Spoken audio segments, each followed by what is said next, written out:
जयसिंगपूर नगरपालिकेच्या निवडणुकीचा प्रचार सध्या शिगेला पोहोचलाय। नगरपालिका निवडणुकीत राजर्षी शाहू विकास आघाडीनं प्रचारात आघाडी घेतली आहे। नगराध्यक्ष पदाचे उमेदवार संजय पाटील यड्रावकर यांच्यासह पॅनेलनं यड्रावकर बंधूंनी शिवतीर्थ विकसित करण्यासह डॉक्टर बाबासाहेब आंबेडकरांचा पुतळा उभारण्यासाठीच्या प्रयत्नांबरोबरच शहर विकासासाठी केलेले प्रयत्न मतदारांपर्यंत पोहोचवले। आज जाहीर प्रचाराच्या अखेरच्या दिवशी राजर्षी शाहू विकास आघाडीच्या वतीनं दुचाकी रॅली काढण्यात आली। ग्रामदैवत श्री सिद्धेश्वर मंदिरात दर्शन घेऊन या रॅलीची सुरुवात झाली।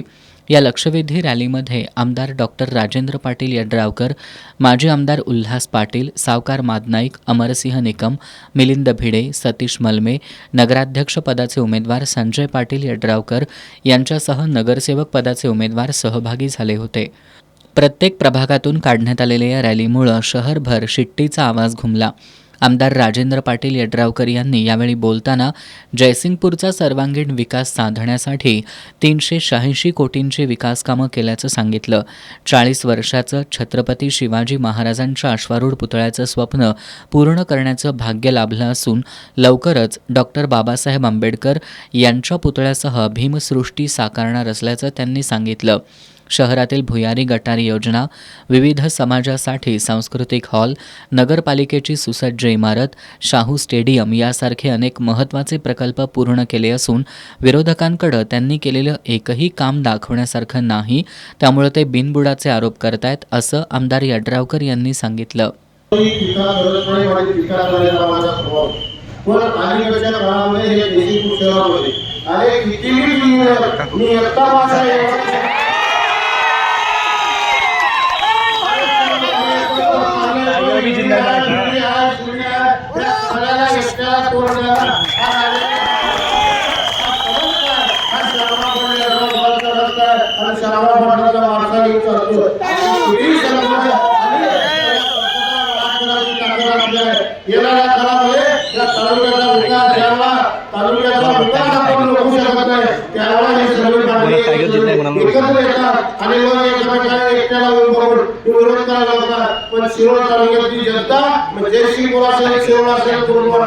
प्रचंड ताकदीने राजश्री शाहू